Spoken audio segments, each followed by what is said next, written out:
What's going on, ladies and gentlemen? It is week 2 of the NHL season, and it's our pleasure to bring you back to another wonderful episode of Shooting the Shit. As you all know already, I'm the host, Landsman, and I got my co-pilot in the other seat, in the other side. I got my buddy Z. What's going on, man? Hey, Davey, how you doing, man?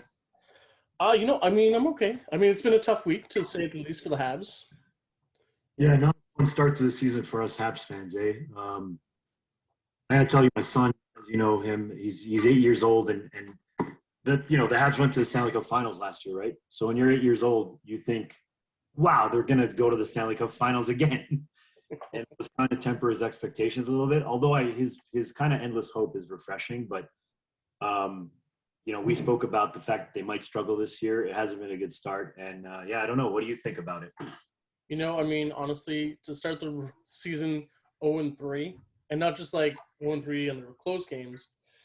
They were, but they weren't. It's not much to show after playing 3 games and only scoring 3 goals, and on the other side letting in 10. It's not the expectations of the season we hoped would start this way. Yeah, I'm trying to find this tweet by Eric Engels about the special teams, because we talked about the special teams. Certainly we know they haven't scored on the power play yet. I think they're 0-11, maybe. So I can't find the tweet, so don't quote that. And I think they've let in 5 goals on 9 power plays against. Obviously, that Buffalo game, it's only been 3 games, so any data you see is heavily skewed. And that Buffalo game obviously skewed the data, but you don't need, just based on the eye test, you can see that there's some lack of cohesion and or chemistry. I'm not sure what it is. I don't know if you could pinpoint it. It might just be new guys in the lineup or Stanley Cup final hangover. I don't know. What do you think? I think it is a mix of that hangover. I think it also is a mix of that new look. This team is now trying to put the pieces together to make it work better, but when you have so many new components, it's hard to see what's going to work and what's not going to work. Yes, the good thing is it's 3 games. It's not 82. We're not at the stretch mark yet at all. Right. Not even close.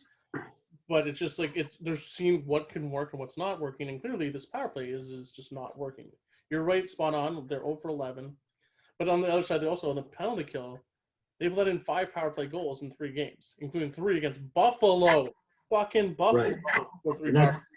That one skewed the stat. I didn't watch that whole game 100%. I was kind of in and out of paying attention to it. I know Montreal was kind of shelled, but from what I understood, he let in a couple of weak goals. Allen has been great. He's let in 2 goals in 2 games, essentially, or 3 goals, in 2 games. 4 goals, right? What am I saying? Because they lost 2-1 and then 2-1. And then 3-1, but there was an empty net. So anyway, he's been great. And I think, there was a misleading factor about the Habs penalty killing in the playoffs last year. So the Habs penalty killing, we went through it again last episode. It hasn't been good for years. It's been bottom third of the league, bottom 10, bottom 5 even a few years ago. So Price had an ungodly save percentage during the PK during the playoffs last year. And it kind of propped up the Habs penalty killing. Obviously, they were fantastic in the playoffs. And Price propped them up through the first 3 rounds anyway. In a lot of cases, obviously they didn't need his help against Winnipeg. They totally destroyed that team 5-on-5. And so goaltending is a big factor in penalty killing, but I do believe, again, strategy is something just lacking in terms of the coaching strategy. I do believe special teams is very much coaching. You have players, they have talented players. You got to put them in the right position. They have to obviously be executing, but I don't know. It's been going on for years, so I struggle to blame the players. And then speaking of 5-on-5, I don't know what your take is on that, but it hasn't looked – on the Rangers, it looked better, but the first 2 games, it wasn't great. No. It's just like you said, like we said, there's missing parts. There's something with the coaching that's still missing, that tweak.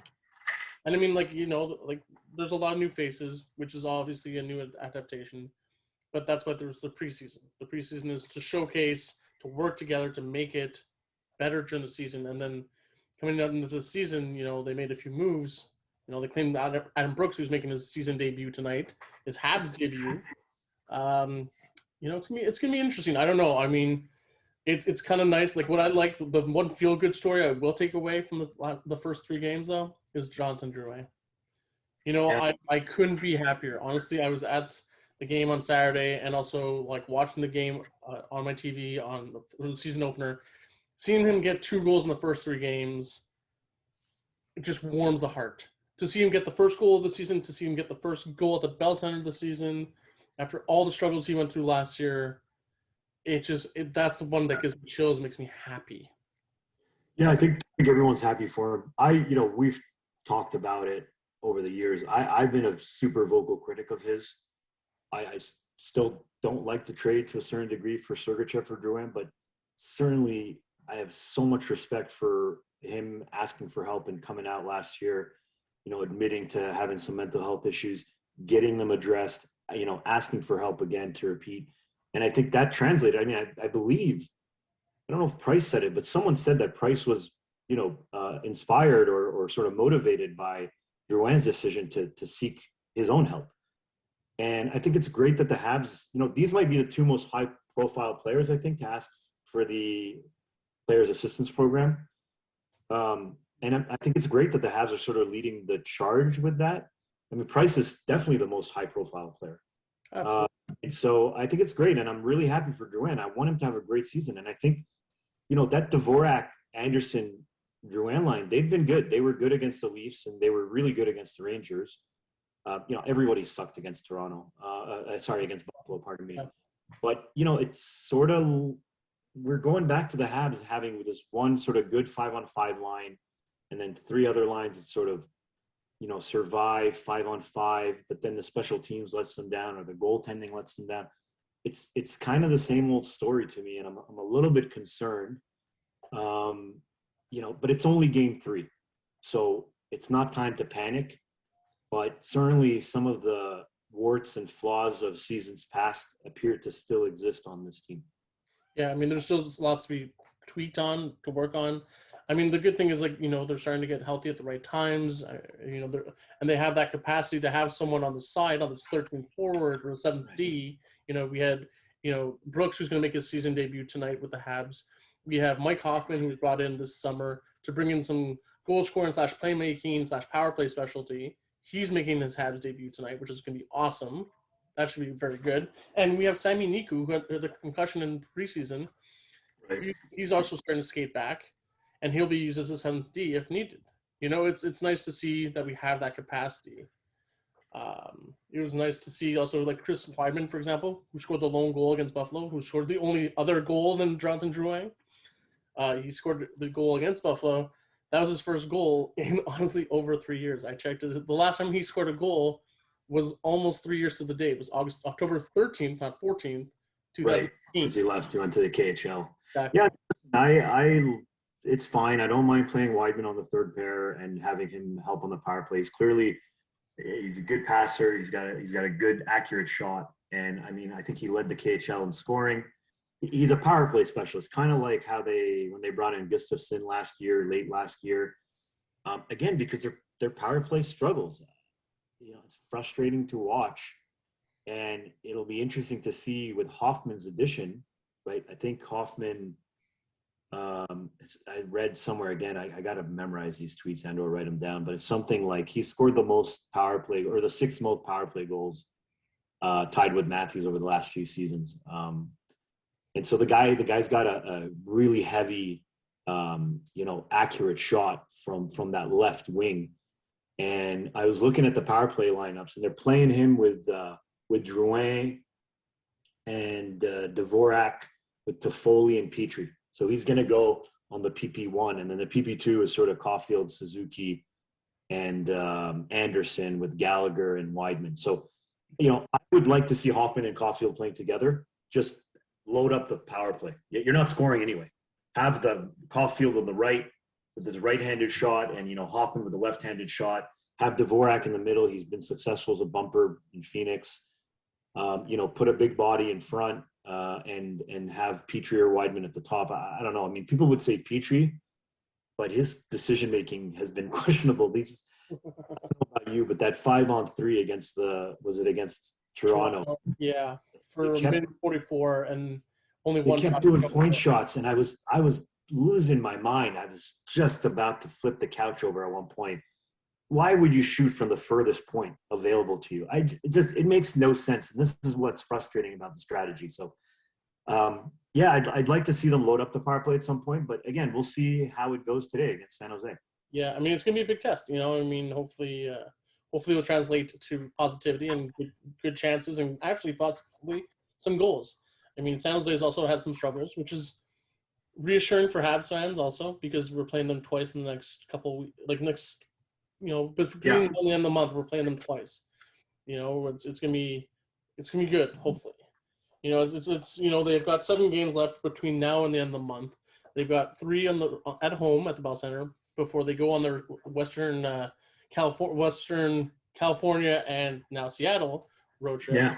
So that'll be fun. I mean, it's always an exciting time. I mean, it's for the late Habs fans to stay up and watch them, as I think we both are. So, it's going to be also interesting. One thing that I also like to mention, they're going to play 2 of their former number 1 and number 2 centers in Danault and in Kotkaniemi within those 7 games. Yeah, I mean, Kotkaniemi, I don't know if he was ever a 1 or a 2. It was, Suzuki Danault mainly. And I think he's playing on the wing in He is. No, he is. But I mean, saying for when he was with Montreal. Yeah, I mean, listen, him coming back is a big deal. Obviously, look, say what you will now about the Habs spending that 3rd round pick on him. It, ultimately, revisionist history will say it was a wrong decision because he's not on the Habs anymore. Mm-hmm. So if he does find success as a player in the NHL, which I hope he does because I got no bad, ill will towards the kid. The Habs, for whatever reason, didn't develop him properly. Maybe they rushed him. Maybe they didn't trust him enough. I don't know what it is, but it's a tough pill to swallow for fans when you see the type of players that went after him. That would have filled some needs. So it is what it is when it comes to Kotkaniemi. My feeling is Danault is the bigger loss just in general. Had you kept Danault, who left essentially for $500,000 more to go play in California a year, because the Habs, I believe, offered him, $5 million for 6 years, and he ended up signing for $5.5 million for 6 years. Exactly. 6 years, 33. So you're right. So, imagine if you had Suzuki, Danault, and then you lost Kotkaniemi, and you flipped those picks for Dvorak as your top 3. I think the Habs would be in a much better position right now, if they did that and they had given the money to Danault, and let's say they did not sign Hoffman. They'd still have Caulfield, Anderson, Drouin, Gallagher, Toffoli as your top 6 forwards. You'd still have Armia in there, Lehkonen in there as a depth forward. You'd have, you could still sign Perreault as a depth forward. You have Byron coming back from injury.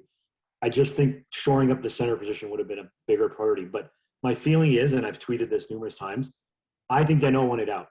I think the Habs could have offered him 5.5. They could have offered him 5.75, and I think he wanted out.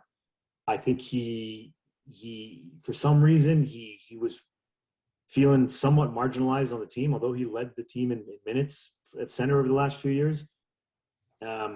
And maybe he felt he was going to lose his positioning in time to Suzuki and Kotkaniemi. I didn't see that happening. He's too good, 5-on-5. I think it's a huge loss, and I'm, again, I hope he does well. I got no ill will towards him, nothing but sort of love and support for him. He was a good player for the Habs. Well, you know what I think. Also, side note, what's kind of cool is that for Danault in his first game with the Kings, although they won the game 6-2 against Vegas, and he was outshone by the showing of Kopitar's 5-point night and Doughty's 4-point night, he got the game-winning goal in the first game for the Kings, which is kind of cool. Yeah. But I was happy for him. It's his presence on the Kings is going to help Kopitar a lot. Oh, absolutely. Danault's taking defense his own face-offs. Danault's playing against the team's their best line. Kopitar's going to have a great year, and that's the thing that Danault can bring. We can translate this conversation into talking about Suzuki and Caulfield's struggles here early in the season.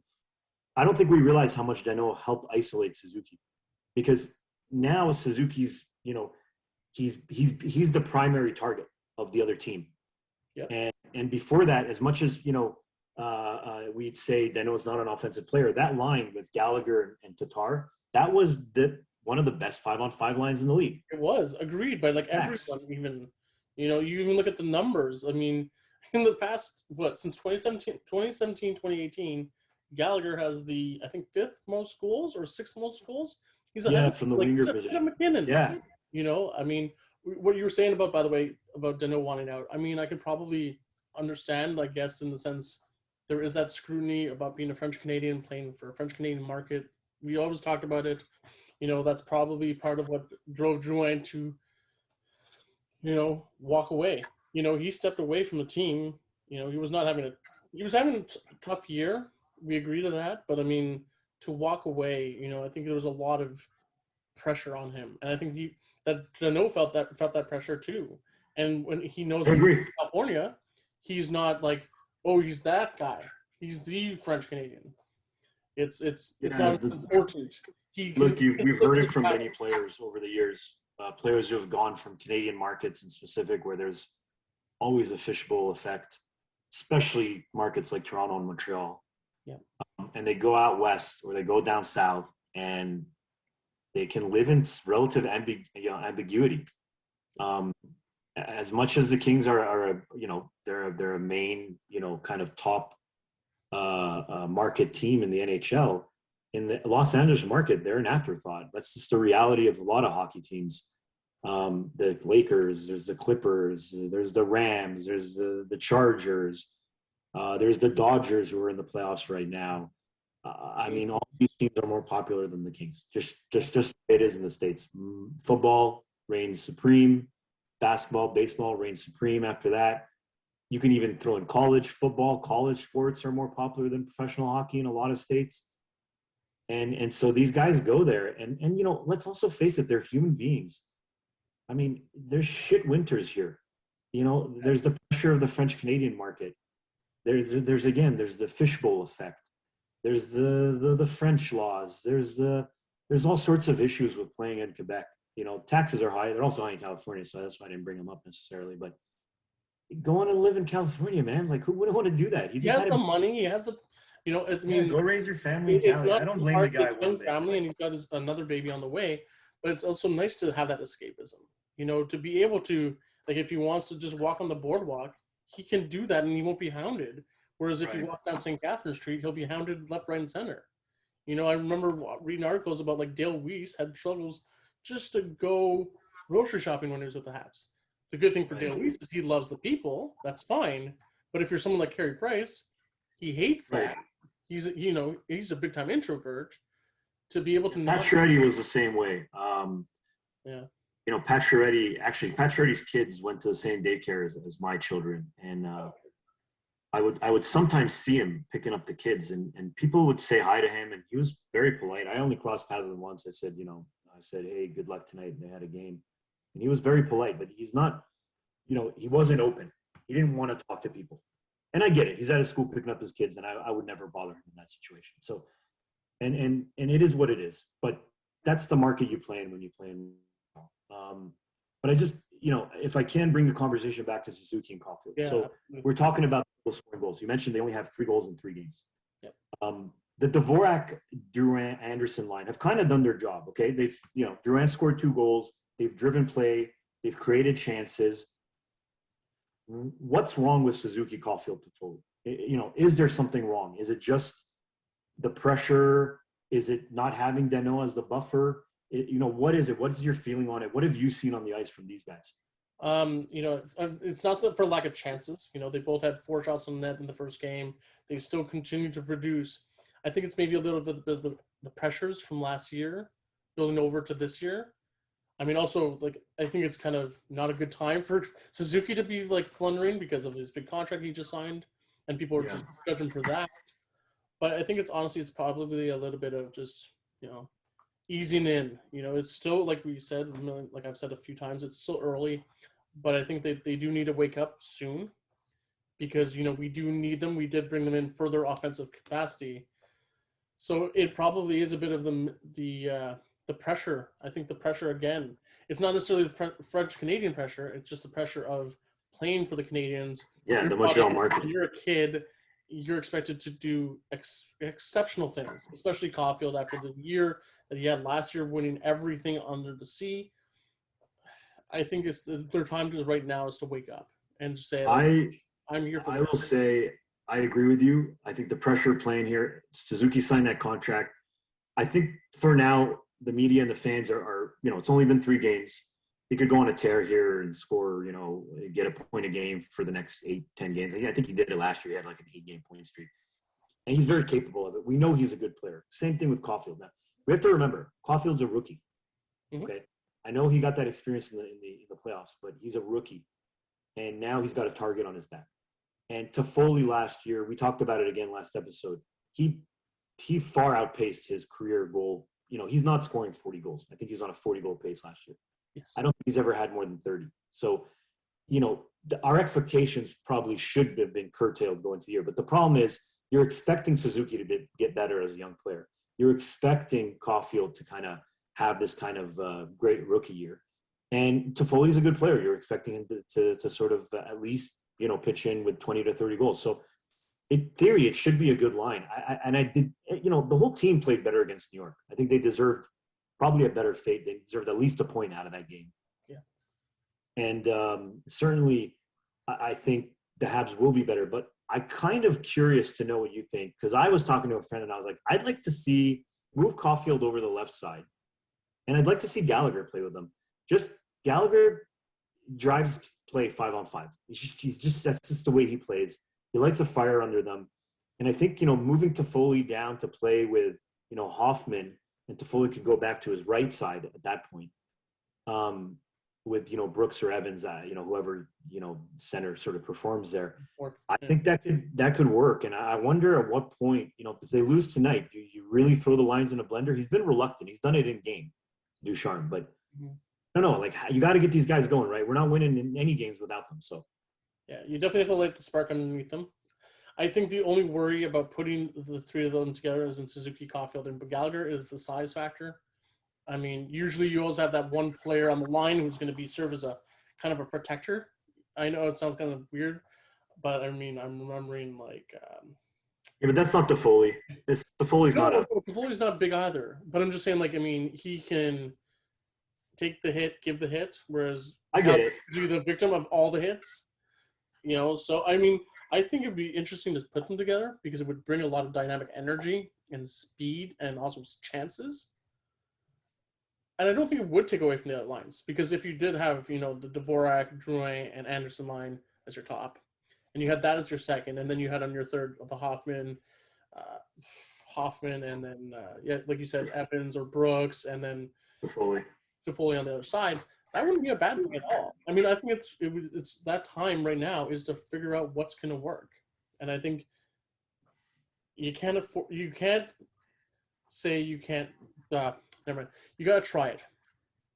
Right. You can't give up until you try it. Agreed. And you said yourself they got 3 more games at home or two more games here. Yeah, they're playing. This week they're playing tonight. They're playing Thursday against Carolina, and then Saturday they're playing Detroit. They got so they got 3 games at home. They're all winnable in my opinion. I know Carolina's, they're gonna have a good year. San Jose's got some good players.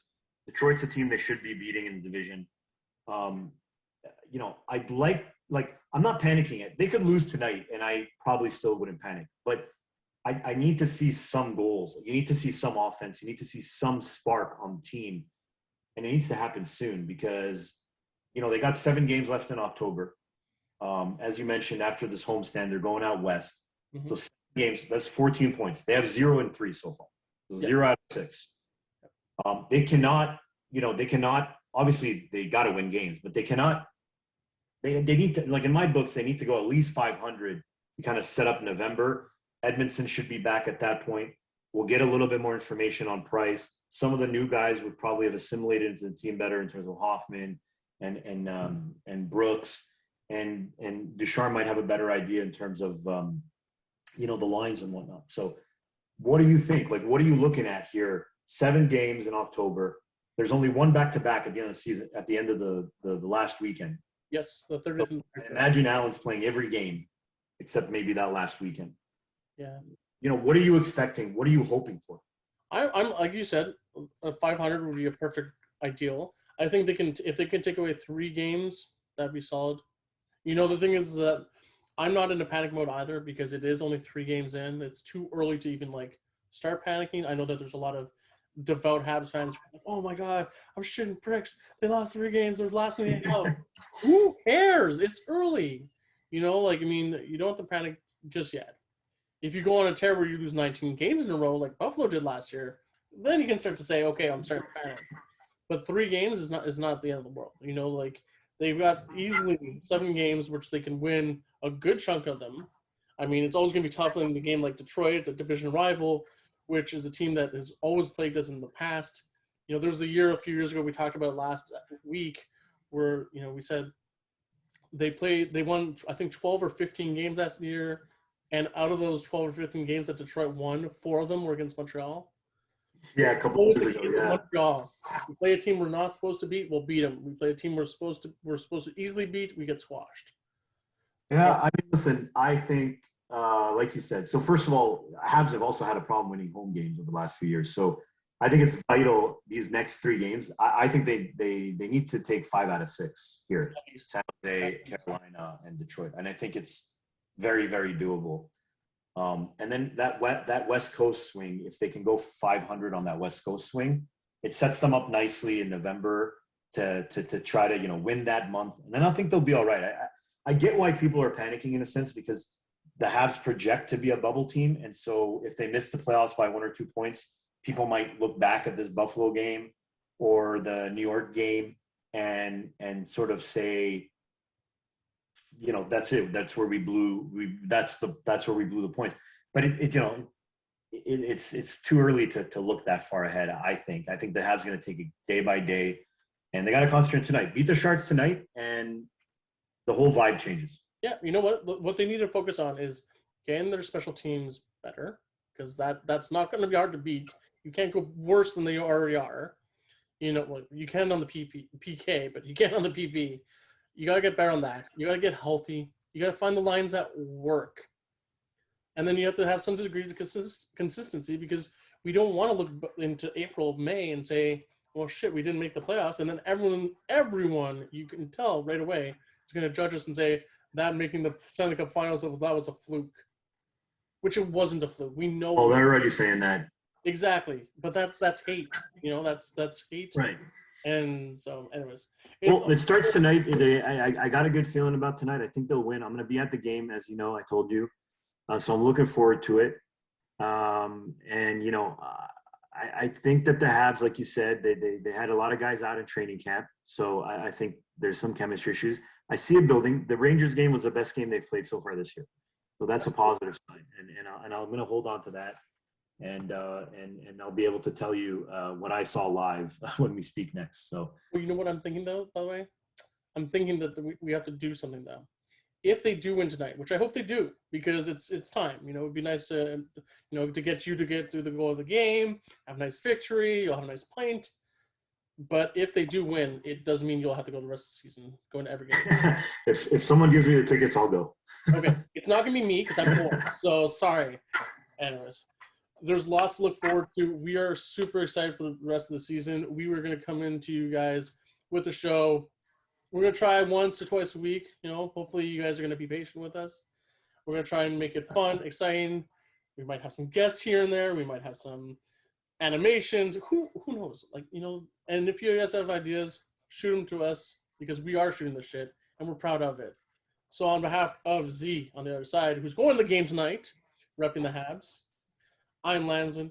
Thank you guys for tuning in to the second episode of season 2 of Shooting the Shit. And we'll see you real soon.